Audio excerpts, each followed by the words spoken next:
Hi everyone. Sorry about the uh, long time since my last update, but I've been away on holiday for a week. So anyway, I'm back in the saddle now, and so I thought we'd do another video update in the programming series.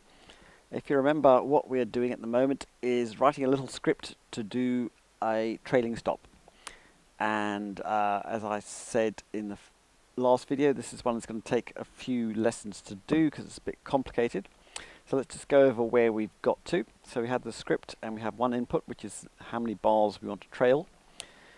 We will eventually modify the script so it doesn't just do trailing n bars, but all sorts of other trails as well. But for now, it's just going to be trailing the last, 5 or whatever bars, low or high, depending on whether it's a long or a short. So we do this usual loop over all the orders we've got here. And then we select the order, check it's in the that the symbol is actually the one that we drop the script into, and then we look to see whether it's a buy. If it's a buy, you want to have the lowest low of the last n bars trail.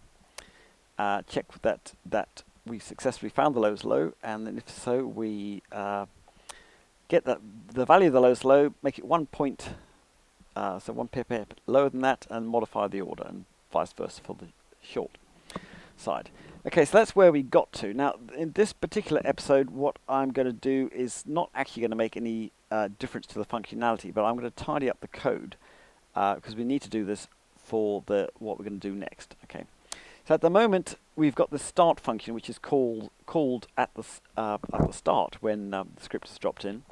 And then we've got all this code which is handling the actual modifying of the orders. Now what I want to do is take all this functionality here and put it in a function.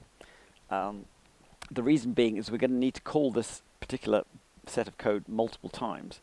And in order to make the code we're writing will get rather unwieldy if we don't do something like this. So what I'm going to do, I'm just going to copy all this lot and paste it down here, and I'm going to call it and I'll give it a function name, and I'm going to call it modify trailing stop. Okay, and I'm going to make it a bool, so it's going to turn true or false. So it's going to true if it succeeded, and false if it didn't succeed. Now, a function always has some parameters. Well, it doesn't actually have to have some parameters, but in this case, we can give it some parameters. One is going to be the trail length, and then the other one is going to be the offset. Okay, I'll explain what those are in a moment. Okay, so let's look through this. I'm just going to change this. That's easy. More length. Let's try and get my spelling right. There we are. Okay, so the functionality there is the same as before, but I want to use this trail length parameter instead of the n bars trail. The n bars trail is defined up at the top there, and it's just much cleaner code if everything that's happening in the modified trail stop is self-contained, and the only way you can access it is through the parameters here. If you have a global variable, this is called a global variable, one that all the code can see.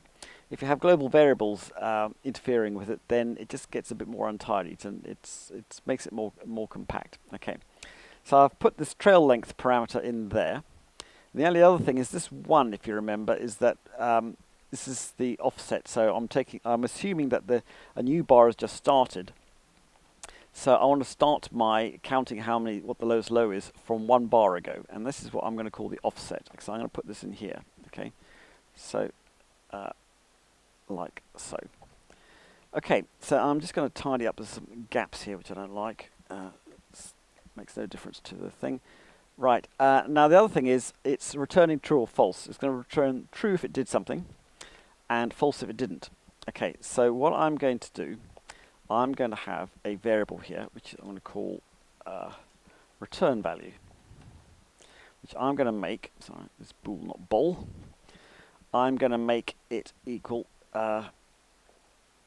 to false.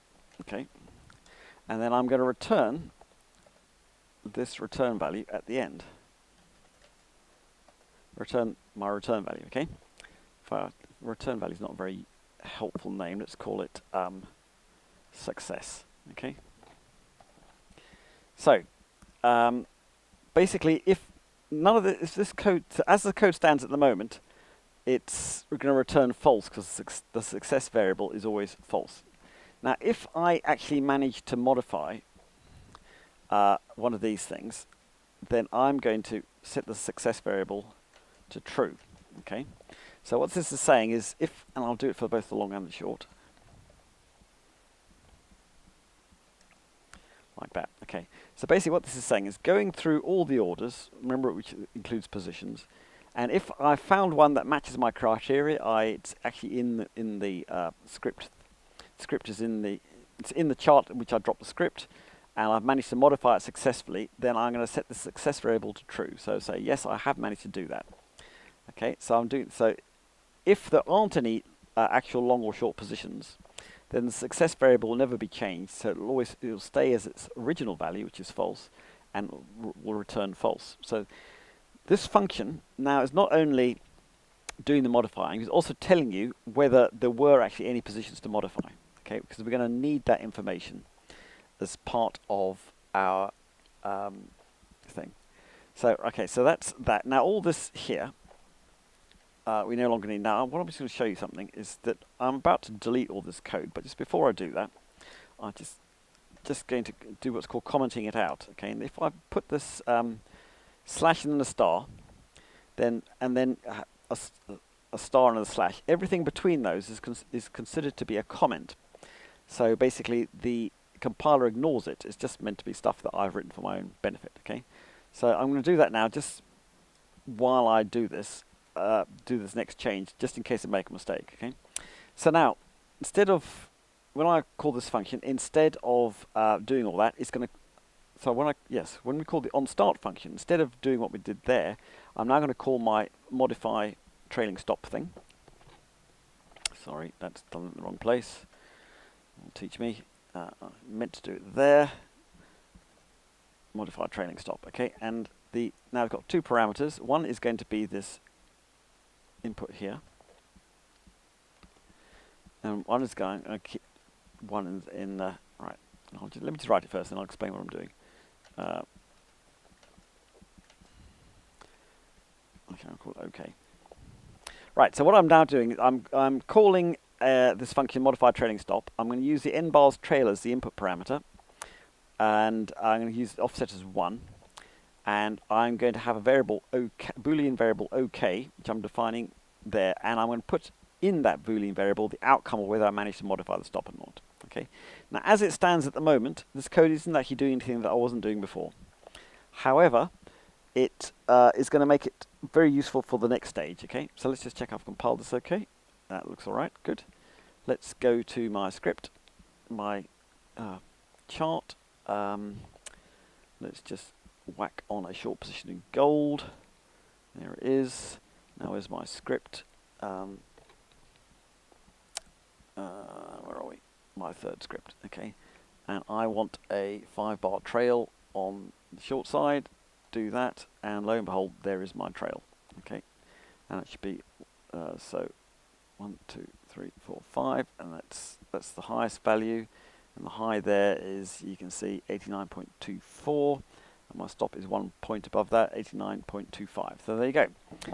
So that is all working as you'd expect, because I haven't actually changed any of the functionality.